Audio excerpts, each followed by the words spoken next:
마르바 던이라는 신학자이면서 작가이면서 음악가의 삶을 살아가고 있는 분이 계십니다. 이분이 참 흥미로운 책을 한 권 쓰셨는데요. 그 책 제목이 바로 고귀한 시간 낭비 예배라는 책입니다. 이분은 이 책에서 예배를 가장 거룩하고 고귀하면서도 어떤 사람들의 관점에서는 시간 낭비처럼 보인다는 의미에서 거룩한 낭비, 가장 고귀한 시간 낭비를 예배의 시간으로 그렇게 이야기를 합니다. 이익과 효율을 소중하게 생각하는 사람들의 입장에서 이 예배는 충분히 시간 낭비처럼 보일 것 같습니다. 예배드리는 시간에 가게 문을 열면 그만큼 더 많은 수입을 얻을 수 있습니다. 예배드리는 이 시간에 운동을 하면 그만큼 더 건강해질 수가 있습니다. 예배드리는 이 시간에 여행을 가면 이 시간에 있는 것보다 일상에서 쌓인 스트레스를 더 해소할 수도 있는 시간이 바로 여행이기 때문에 그렇습니다. 그러나 우리 크리스찬은 그 모든 것을 하지 않고 이 시간에 모여서 예배를 드립니다. 게다가 세상에서는 우리가 노동을 하고 일을 하면 그 대가로 돈을 받는데 우리는 이 교회에서 예배를 드리고 또 봉사까지 하고 가고요. 그리고 돈을 받는 것이 아니라 헌금까지 하고 가는 것이 바로 이 예배입니다.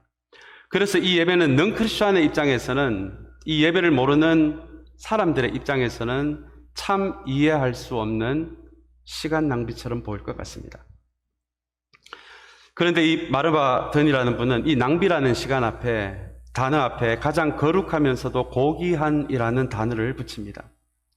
이 예배의 시간이 누군가의 관점에서는 낭비의 시간이지만, 그러나 이 예배의 시간이 가장 거룩하고 고귀한 시간이 될 수 있는 이유는 이 낭비처럼 보이는 이 예배 시간에 우리는 하나님을 만나기 때문입니다.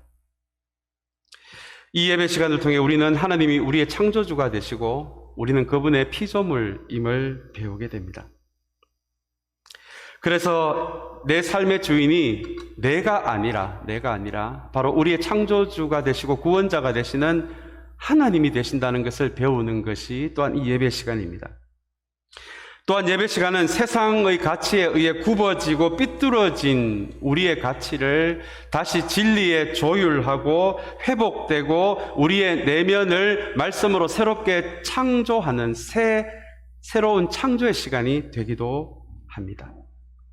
그리고 또한 이 예배 시간에 우리는 하나님 나라의 법칙인 은혜와 믿음을 배우고 진실한 사랑을 배우고 서로 용납하는 사랑과 또한 공동체 안에서의 진실한 사귐을 배웁니다. 그리고 이 예배를 통해 우리는 이웃을 참되게 사랑하는 법을 배우기도 합니다. 그래서 예배는 누군가의 관점에서는 낭비의 시간이지만 이 관점에서 봤을 때는 가장 고귀하고 거룩한 시간이 되는 것이 바로 이 예배의 시간입니다. 성경은 우리 인간이 하나님이 원래 의도하신 모습으로 회복되기 위해, 하나님이 원래 의도하신 사람의 모습으로 살아가기 위해 가장 우리에게 필요한 것이 예배라고 가르칩니다.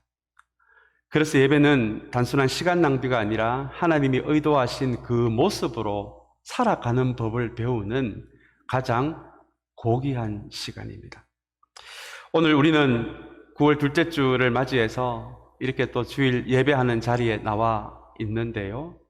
오늘 이 예배를 통해서 저와 여러분이 우리가 드리는 이 예배가 하나님 앞에서 가장 거룩한, 고귀하면서도 거룩한 낭비의 시간이 되는 그런 예배가 되기를 주님의 이름으로 축복합니다.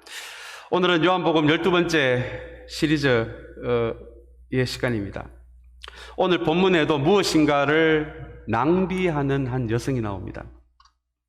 이 요한복음이 1세기 후반에 흔들리는 교회 공동체를 위하여 쓰여진 복음서라는 것을 아마 여러분들은 이제 잘 아실 것 같습니다.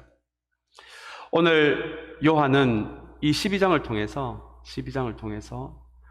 한 여성의 어떤 낭비를 통해서 그 시대 공동체에게 무엇인가를 말하고자 하는 의도로 이 12장을 기록을 했는데요. 그렇다면 요한은 오늘 이 본문에 나오는 이 무엇을 낭비하는 이 여성을 통해서 그 시대 흔들리는 교회들에게 무엇을 말하고 싶었을까요? 그리고 지금 이 시대를 살아가고 있는 우리들에게는 무엇을 말하고 싶어 할까요? 오늘 본문은 1, 2절에 보시면 베다니라는 동네에서 예수님을 위한 잔치가 열린 것으로 그렇게 오늘 본문이 시작합니다. 죽은 나사로를 살리신 예수님께 감사하며 그렇게 주님을 대접하는 잔치였습니다. 저는 이 성경에 나오는 잔치라는 단어를 참 좋아합니다. 여러분, 성경이 하나님 나라를 설명할 때 주로 사용하는 단어가 이 잔치, 식탁의 자리라는 것을 여러분 알고 계십니까? 많은 분들이 하나님 나라를 보석이 가득한 나라로 그렇게 알고 계신 분들이 많으시더라고요. 금이 깔려 있고 은이 깔려 있고 문은 진주로 되어 있고 바닥은 그냥 아예 다이아몬드로 깔려 있는 그런 하나님 나라로 생각하는 분들이 많이 있습니다. 이 땅에서는 보석이 가치가 있겠지만 하나님 나라에서는 보석보다 더 소중한 것이 많아서 설령 천국에 보석이 깔려 있다라고 해도 그 보석의 마음을 뺏기지는 않을 것 같습니다.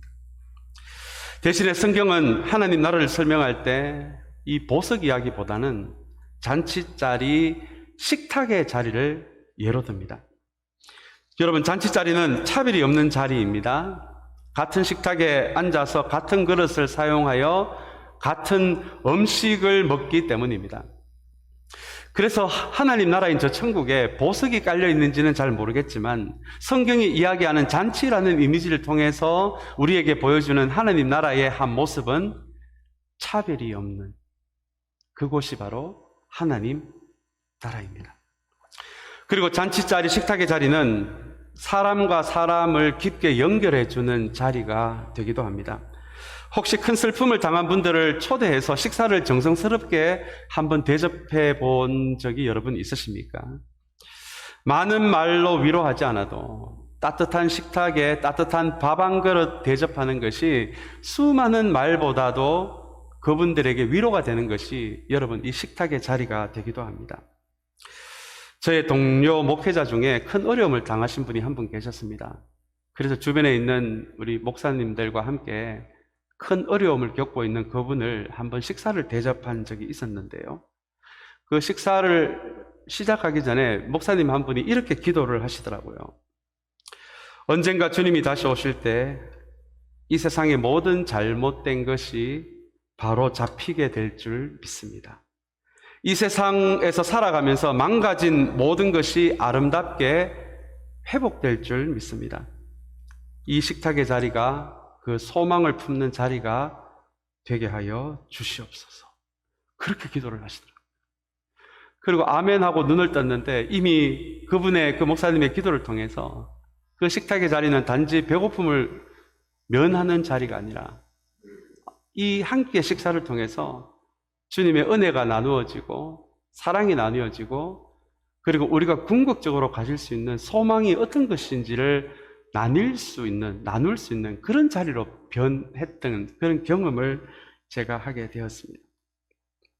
그때 저는 깨닫게 됐습니다. 크리스천들끼리의 식사는 단순히 차에 가스가 없어서 주유소에 가서 가스를 채우는 단지 없는 것을 채우고 배고픈 것을 면하는 그런 자리가 아니라 서로에게 힘이 되고 격려가 되고 크리스천으로서의 친밀감과 진실한 관계 그리고 소망을 만들어 갈 수 있는 자리가 될 수도 있는 것이 크리스천들끼리의 교제의 식사의 자리가 될 수 있다는 것을 그렇게 깨달을 수 있었습니다. 그것이 성경이 보여주는 우리가 언젠가는 갈 하나님 나라의 모습이라는 것입니다. 사랑하는 여러분, 그래서 성경은 하나님 나라를 설명할 때 오늘 본문의 배경처럼 잔치 이야기, 식탁 이야기가 많이 나옵니다. 저는 이 1절에 2절의 말씀을 묵상하면서 다시 한번 우리 참사랑교회 친교실이 그런 자리가 되기를 주님의 이름으로 축복합니다. 단순히 가스를 채우는 주유소 같은 그런 식탁의 자리가 아니라 서로의 삶을 나누고 그 삶 가운데 주님의 은혜를 나누고 그리고 크리스천들만이 품을 수 있는 소망으로 서로 격려하는 자리가 되기를 주님의 이름으로 축복합니다. 그리고 오늘 본문 2절을 보시면서 지난주에 등장했던 삼남매가 다시 등장하고 있음을 우리는 보게 됩니다. 주님은 예루살렘에 오실 때마다 아마 이 삼남매 집을 방문하셨을 것입니다. 그런 의미에서 예수님에게 이 삼남매는 또 다른 가족과 같은 존재였습니다. 음식이 있었고 친밀감이 있었고, 그리고 예수님이 다른 곳에서는 머리를 누일 곳조차 없다라고 하셨는데 아마 이 삼남매의 집에서는 쉬시기도 하고 주무시기도 하셨을 것 같습니다. 그래서 여러분, 저는 2절을 가만히 좀 묵상하면서 주님이 이 삼남매를 참 편하게 생각하셔서 지금 이 식사 이후에는 예루살렘 나귀를 타고 입성하시고 그 주간에 죽음의 자리, 십자가에 매달려서 죽음을 경험하는 그 주가 바로 이어지는데요. 그런 주를 앞에 두고서도 이 삼남매의 집에 편하게 오셔서 함께 식사를 하시고 그렇게 친밀한 관계를 나누시는 모습을 묵상하면서 주님은 얼마나 나를 편하게 생각하실까라는 그런 묵상을 좀 하게 되었습니다. 주님은 이 삼남매의 집은 편안하게 가셔서 쉬시기도 하셨는데 얼마나 나의 내면은 주님이 쉬실 만한 그런 편안한 곳인지, 아니면은 주님이 쉬시기에 혹시 불편한 곳은 아닌지를 묵상해 보았습니다. 내 안에 있는 선뿌리들이 있습니다. 열등감이 있습니다. 낮은 자존감이 있고 해결되지 않는 상한 감정들도 있을 것 같습니다. 주님보다는 사람들에게 인정받고 싶어하는 마음도 있고요. 그리고 바울이 이야기하는 그 자신 안에 있는 두 가지 마음, 한 마음은 주님을 위해 살고 싶고 한 마음은 자기 중심성으로 요동치는 그 두 마음 때문에 힘들어하는 마음도 어쩌면 저와 여러분들 가운데 있을 것 같습니다. 우리의 마음이 온통 이러한 것들로 가득 차 있다면 제가 생각해도 주님이 참 불편하시겠다는 생각이 들었습니다. 사랑하는 여러분, 그래서 신앙은 하나님의 말씀으로 굽어진 나를 진리에 조금씩 조율해 가는 과정입니다. 하나님의 말씀에 의해서 내 안에 있는 선뿌리들, 상한 감정들, 열등감들, 낮은 자존감들, 이 두 가지 마음 속에서 힘들어하는 이 마음들을 조금씩 고쳐나가는 이 조율의 과정이 바로 신앙입니다. 정원사가 정원을 가꾸듯이 사랑하는 여러분, 오늘 주님이 이 삼남매의 집에 편하게 가셔서 쉬시는 장면을 묵상하면서 저와 여러분들의 내면도 주님이 오셔서 편하게 쉴 만한 공간이 되어갈 수 있도록 그렇게 우리의 내면을 주님의 말씀으로 날마다 소중하게 가꾸어가는, 다듬어가는 저와 여러분들이 되시기를 주님의 이름으로 축복합니다. 그리고 이 흥겨운 잔치자리를, 이 분위기를 깨는 사건이 바로 3절에 이어서 벌어집니다. 요한복음 12장 3절을 우리 한번 같이 보겠습니다. 이 흥겨운 잔치자리에 마리아가 매우 값진 순 나드 향유 한 근을 가져다가 예수님의 발에 붓고 그것도 자신의 머리로 예수님의 발을 닦는 일이 벌어집니다. 여러분, 이 마리아의 행동은 이 흥겨운 잔치자리를 깨는 행동이었을까요? 아니면 이 잔치자리에 흥겨움을 더하는 행동이었을까요? 아무리 그 시대 관습의 관점에서 봐도 마리아의 이 3절에 나오는 이 마리아의 행동은 잔치의 흥겨움을 깨는 행동이었습니다. 아무리 봐도 상식에도 어긋나는 행동이었고 그 시대 관습에도 어긋나는 행동이었습니다. 먼저 마리아가 예수님의 발에 부은 향유는 오늘 본문에 의하면 나드라는 향유였습니다. 이 향유는 식물의 뿌리에서 뽑아내는 아주 굉장히 그 시대에는 비싼 고급 향유였고요.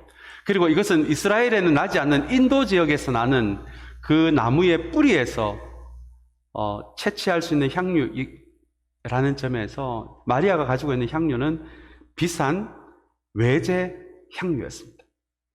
그리고 그 시대 기준으로 한 근이라고 할 때 이것은 그 시대 기준으로는 약 350ml에서 800ml 정도에 되는 양을 그 시대 한근이라고 했는 것을 봤을 때 우리가 보통 마시는 바를 워러가 여러분 그게 보통 500ml이잖아요. 그렇다면 도대체 이 마리아가 얼마만한 이 향유를 예수님의 발 위에 부었다는 것을 우리는 짐작할 수 있을 것 같아요. 한두 방울이면 충분히 방 안을 가득 채울 수 있는 향유를 500ml 발을 월에 해당되는 그 향유를 예수님의 발에 모두 다 부어버린 것입니다. 그 안에 잔치하는 사람들이, 식사를 하는 사람들이 얼마나 당황했을까요? 아무리 봐도 이 마리아의 행동은 이성적인 행동이 아니고 감정적인 행동이었고 순간적인 감성적인 행동이었습니다. 게다가 자신의 머리털로 예수님의 발을 닦기를 시작합니다. 누군가의 발을 자신의 머리로 닦는 것, 이것은 그 시대 관습으로도 도저히 있을 수 없는 일이었거든요. 분명히 마리아의 이 모든 행동은 상식을 넘어섰고 관습을 넘어서는 행동이었습니다. 그러나 예수님이 아무런 반응을 하시지 않으니까 이 제자들도 아무 말을 못하고 있는 와중에 오늘 본문에 의하면 가룟 유다가 이 침묵을 깨고 한마디의 질책을 시작합니다. 그 말씀이 바로 5절의 말씀인데요. 5절의 말씀에 보시면 이 향유를 300데나리온에 팔아서 가난한 사람들에게 주지 않고 왜 이렇게 낭비하는가라고 가룟 유다가 이야기를 합니다. 드디어 이 낭비라는 단어가 등장합니다. 아마 부드러운 목소리는 아니었을 것 같아요. 굉장히 시니컬한 목소리였고 마리아의 행동을 질책하는 목소리였을 것 같습니다. 이 가룟 유다의 말에서 이 외제 인도에서 수입한 이 고급 향유가 얼마짜리인지가 드러나는데요. 300데나리온이라고 합니다. 그 시대 건강한 남자가 하루 동안 일을 해서 받는 품삯이 한 데나리온이었어요. 우리 미국으로 치면 조금 차이는 있겠지만 한 $100 정도의 돈일 것 같아요. 근데 이게 300데나리온이면 여러분 총 이 향유의 가격은 $30,000에 해당되는 양이었습니다. 이 가난한 동네인 이 베다니라는 동네에 어떻게 마리아는 이 비싼 향유를 가지고 있었을까요? 아마 이 3만 불채 향유는 결혼 지참금이었을 것입니다. 유대인의 결혼은 대개 신랑이 신부의 아버지에게 돈을 주고 짐승을, 가축을 주는 그런 보상하는 제도가 있는데요. 그럼에도 불구하고 이 결혼식의 자리에 신부가 가장 소중하게 생각하는 것 한두 가지를 가져오는 것이, 결혼식에 가져오는 것이 그 시대의 풍습이었습니다. 그렇다면 이 가난한 동네에 이 마리아라는 여성이 가지고 있는 이 향유는 자신의 결혼을 위해 준비한 결혼 지참금의 성격이었을 것입니다. 그리고 여러분 성경에 나오는 마리아 마르다 이야기를 가만히 보시면 마리아 마르다 나사로의 부모님 이야기가 등장하지 않습니다. 그 말은 그분들이 돌아가셨을 것이라고 우리가 추정이 되고요. 그리고 누가복음 10장 38절에 의하면 이 삼남매의 집을 마르다의 집이었다라는 그런 표현이 나옵니다. 그 시대 여성들은 부동산을 소유를 할 수가 없었거든요. 남자들만 소유할 수 있었거든요. 단 한 가지 예외는 남편이 죽으면서 아내에게 집을 남기고 가는 경우는 예외였습니다. 그렇다면 이 마르다도 남편을 잃은 과부로서 남편이 남긴 그 집안에서 삼남매가 같이 살았다라는 것을 추측해 볼 수 있습니다. 그렇다면 이 가난한 이 집에 이 마리아가 가지고 있는 향유는 아마 부모님이 이 딸의 결혼을 위해서 남겨두신 유산이 아니었나, 그렇게 우리는 한번 추측을 해 볼 수 있을 것 같습니다. 그래서 여러분, 이 3만 불치의 향유는 마리아에게 있어도 되고 없어도 되는 물건이 아니었습니다. 결혼식에 반드시 가져가야 할 부모님이 남겨주신 어쩌면 유산 같은 소중한 것이었고요. 가난한 집안이었기에 여기에서 더 이상 무엇인가를 벌 수도 없는 상황이었기에 이 3만 불이라는 향유는 마리아에게는 마리아의 전부였다라고 말해도 되는 것이 바로 이 3만 불의 향유였습니다. 지금 마리아는 그 향유를 어떤 원인인지는 모르겠지만 순간적으로 예수님의 발 위에, 어쩌면 이것이 없으면 결혼할 수도 없는 상황이었던 마리아가 그 향유를 한 번에 예수님의 발 위에 다 부어버린 것입니다.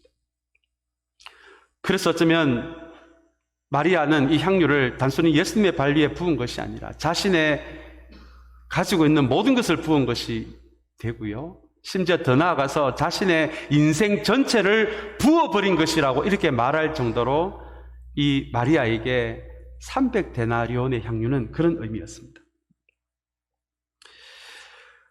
아무리 봐도 감정적인 행동이기에 지금 가룟 유다는 왜 이렇게 낭비하였는가? 그 향유로 가난한 사람을 오히려 도울 수 있지 않았는가라고 질책을 합니다. 그렇다면 왜 요한은 그 시대 관습으로 말이 안 되는 이 비상식적인 행동을 이렇게 성경에 기록을 했을까요? 많은 사람들에게 낭비처럼 보이는 이 마리아의 행동을 요한은 왜 요한복음 12장에 이렇게 기록을 했을까요? 먼저 요한은 마리아의 이 행동을 통해 마리아가 단순히 자신의 감정을 조절하지 못해서 향유를 순식간에 부어버린 여성이 아니라 마리아의 행동을 통해서 어쩌면 마리아는 자신의 모든 것을 예수님의 발에 쏟아부어도 더 나아가서 자신의 인생 전부를 주님의 발 앞에 놓아도 주님께 드려도 아깝지 않을 그 가치를 예수님에게서 발견한 여성이라는 것을 아마 요한은 말하고 싶었을 것입니다. 이 마리아는 예수님이 방문할 때마다 예수님의 발 근처에서 예수님의 말씀을 들은 여성이었습니다. 그리고 오라비 나사로를 살리시는 주님의 모습을 바라보면서 이 주님이 구약이 이야기하고 있는 그 메시아가 맞다라는 그 확신이 마리아에게 든 것이죠.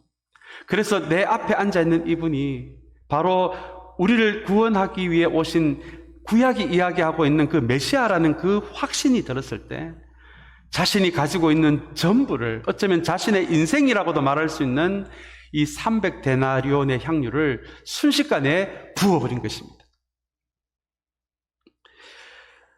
요한은 이 마리아의 이야기를 통해서 1세기 후반에 흔들리는 교회 공동체들에게 너희의 이 흔들리는 공동체를 다시 회복하기 위해서는 가룟 유다처럼 헌신을 계산하고 우리의 이 주님의 몸된 공동체에 대한 봉사와 이 헌신을 돈으로 계산하는 가치가 아니라 가격을 따지는 사람이 되는 것이 아니라 주님에게서 자신의 모든 것을 드려도 아깝지 않을 그 가치를 발견한 마리아처럼 우리의 인생 전부를 주님께 드려도 아깝지 않을 그런 가치를 먼저 발견하는 사람이 되어라라고 하는 것이 여러분 오늘 복음의 이 요한복음의 본문에 담겨져 있는 의미입니다. 오늘 본문이 우리에게 암시하는 것처럼 그에 반해 가룟 유다는 예수님을 따라다니면서도 섬김을 가격으로 따지는 사람이었습니다. 그래서 이 가룟 유다의 입장에서는 이 마리아의 행동이 이해가 되지 않았던 것입니다. 그래서 쏟아버린 향유의 가격을 따지기에 바빴습니다. 심지어 자신의 숨겨진 내면 동기는 온통 돈이면서도 예수님이 있는 자리, 사람들이 있는 자리에서 가난한 사람들을 이야기하면서 실제 자기의 중심의 동기는 돈이면서도 가난한 자를 위하는 듯한 위선의 자세를 보이는, 그래서 사람들에게 인정을 받고자 하는 마음까지도 있었던 것이 가룟 유다의 모습이었습니다. 요한은 왜 이렇게 가룟 유다의 모습을 우리에게 말하고 있을까요? 어쩌면 요한은 이 가룟 유다의 모습을 통해서 우리가 교회를 섬기는 동기들, 헌신하는 동기들, 주님의 몸된 공동체에 봉사하는 동기들이 혹여나 주님 안에서 가치를 발견한 그 이유가 아니라 어쩌면 내 헌신을, 내 봉사를 가격을 따지는, 가치가 아니라 가격을 따지는 그런 봉사는 아니었는지를 보여주는 장면이 바로 이 가룟 유다의 모습입니다. 사랑하는 여러분, 이것은 굉장히 중요한 이야기입니다. 요한은 우리의 신앙의 가장 아름답고 고귀한 순간은 우리의 인생을 모두 드려도 아깝지 않을 가치를 주님에게서 발견하는 그 순간이라고 우리에게 이야기를 합니다. 그래서 여러분, 마리아의 행동은 단순한 낭비가 아니라 가장 거룩한 낭비가 되는 것입니다. 사랑하는 여러분, 우리 교회 안에서 목회자, 장로, 집사, 권사 같은 직분 참 중요합니다. 우리의 봉사 참 중요하고요. 선교사님들을 후원하고 도우고 우리 지역을 섬기는 선교도 참 중요합니다. 그러나 주님을 섬기고 공동체를 섬기기 이전에 오늘 요한이 우리에게 말하고 있는 것처럼 사랑하는 여러분, 우리의 봉사, 우리의 섬김, 우리의 선교 이전에 먼저 주님에게서 우리의 인생을 모두 드려도 아깝지 않을 그 가치를 먼저 발견하는 사람이 되시기를 주님의 이름으로 축복합니다. 그래야 우리의 헌신이 가장 고귀한 낭비가 될 수 있기 때문입니다. 그래야 우리의 섬김과 우리의 직분이 주님 안에서 가장 고귀한 낭비가 될 수 있기 때문입니다. 그리고 7, 8절의 말씀이 이어집니다. 우리 함께 우리 7, 8절 말씀을 보기를 원하는데요. 우리 7절의 말씀, 우리 중요한 말씀이어서 우리 한번 같이 읽기를 원합니다. 예수께서 말씀하셨다. 그대로 두어라. 그는 나의 장산날에 쓰려고 간직한 것을 쓴 것이다. 라고 말씀하십니다. 주님은 왜 이 말씀을 하셨을까요? 그리고 마리아는 정말 주님이 돌아가실 줄 알고 주님이 돌아가시면 그 시신 위에 쓸 향유를 미리 준비한 것일까요? 여러분, 그렇지 않습니다. 지금 이 상황은 주님이 예루살렘에 입성하기 바로 직전의 상황인데요. 제자들도 몰랐고 마리아 마르다도 주님이 지금 십자가의 길을 내일이면 시작하신다는 것, 그것을 시작하기 위해 예루살렘에 입성하신다는 것을 전혀 모르는 상황이었습니다. 그렇다면 주님은 왜 그 상황을 잘 아시면서도 마리아는 나의 장산날에 쓰려고 이 향유를 간직했다라고 말씀하셨을까요? 여기서 요한은 이 예수님의 이 말씀을 통해서 지금 거룩한 낭비를 한 것은 마리아뿐만 아니라 이제 곧 시작될 예수님의 십자가 여정을 생각하시면서 예수님 또한 우리를 위해서 거룩한 낭비의 길을 시작할 것이다라는 것을 예견하면서 기록한 말씀이 바로 7절의 말씀입니다. 예수님의 십자가에서의 죽음도 누군가의 관점에서는 낭비이기 때문입니다. 왜냐하면 십자가에서의 죽음은 의로운 사람들을 위한 죽음이 아니라 저와 여러분들 같은 죄인들을 위한 죽음이었기 때문입니다. 그래서 누군가의 관점에서는 쓸모없는 죄인들을 위해서 자신의 생명을 던지는 예수님의 죽음이 누군가의 눈에는 낭비로 보였을 것 같습니다. 허비처럼 보였을 것 같습니다. 그러나 예수님이 죄인들을 위해서 자신의 목숨을 던지는 이 거룩한 낭비를 통해, 거룩한 허비를 통해 죄인이 의인이 된 것입니다. 그리고 하나님의 자녀라는 새로운 가치를 가진 새로운 생명이 태어난 것도 예수님의 어쩌면 이 거룩한 낭비처럼 보였던 십자가에서의 죽음을 통해서 하나님의 자녀라는, 죄인이 하나님의 자녀라는 새 생명으로 그렇게 태어나게 된 것입니다. 여러분, 그것을 성경은 주님의 거룩한 낭비를 사랑이라고 이야기합니다. 가룟유다처럼 섬김과 희생을 돈으로 계산하지 않는 사랑입니다. 기쁜 자기 희생입니다. 그래서 여러분, 이 거룩한 낭비는 하나님 나라의 법칙이 됩니다. 하나님 나라는 가격을 따지고 이익을 따지고 효율을 따지는 나라가 아니라 주님께서 내 인생을 다 드려도 아깝지 않을 가치를 발견한 하나님의 사람들에 의해서 확장되는 나라입니다. 주님을 위해 자신의 목숨을 부어버린 예수님의 거룩한 낭비처럼 서로의 모습을 있는 그대로 용납하는 법칙이 움직이는 나라이고요. 그리고 서로를 향해서 주님의 거룩한 낭비처럼 서로의 삶을 서로를 위해 거룩한 낭비를 하는 사람들에 의해서 확장되는 나라가 바로 하나님의 나라입니다. 사랑하는 여러분, 다시 한번 교회 공동체는 이익과 계산을 하는 곳이 아니라 이 거룩한 낭비를 배우고 연습하고 훈련하고 실천하는 곳이라는 것을 기억하는 저와 여러분들의 신앙의 여정이 되시기를 주님의 이름으로 축복합니다. 이제 마지막으로 8절을 보시면 가난한 사람은 항상 너희와 함께 있지만 나는 언제나 너희와 함께 있는 것이 아니다라는 말씀이 이어집니다. 언제까지나 나는 너희와 함께 하지 않겠다, 아니한다라는 이 말씀은 곧 임박한 주님의 죽음을 암시하는 말씀이고요. 그리고 그 앞에 가난한 사람들은 언제나 너희와 함께 한다라는 말씀을 주님이 하십니다. 이 8절의 말씀을 잘못 오해해서 가난한 자는 안 돌봐도 된다라고 이렇게 이해하실 분은 여기 아무도 없으실 것 같습니다. 그렇다면 왜 주님은 8절과 같이 이렇게 말씀하셨을까요? 이 말씀은 주님의 죽으심을 통해서 저와 여러분들을 향한 주님의 거룩한 낭비인 이 십자가에서의 죽음을 경험한 사람들만이 우리와 함께 항상 함께할 가난한 사람들을 참되게 도울 수 있다라고 하는 말씀이 깔려있는, 의미가 깔려있는 말씀이 바로 이 8절의 말씀입니다.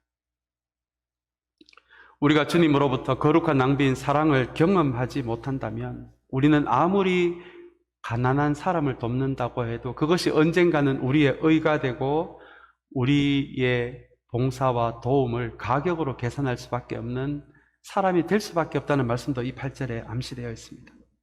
그래서 구제 이전에 우리가 쓸모없는 죄인이었을 때 우리 같은 죄인들을 위해서 그분의 가장 값비싼 생명을 우리를 위해 주신 거룩한 낭비처럼 주신 이 주님의 사랑을 먼저 경험한 사람들이 가난한 자를 가장 잘 도울 수 있다라고 하는 말씀이 바로 8절의 말씀입니다. 사랑하는 여러분, 다시 한번 마리아처럼 자신의 모든 것을 부어도 아깝지 않을 가치를 주님 안에서 발견하는 우리가 될 뿐 아니라 우리가 누군가를 돕기 이전에 우리가 죄인 되었을 때 우리를 위해 그분의 값비싼 생명을 거룩한 낭비처럼 주셨던 그분의 사랑, 그분의 거룩한 낭비를 먼저 배울 수 있는 우리 모두의 삶의 여정, 신앙의 여정이 되시기를 주님의 이름으로 축복합니다. 우리 다 같이 기도하겠습니다.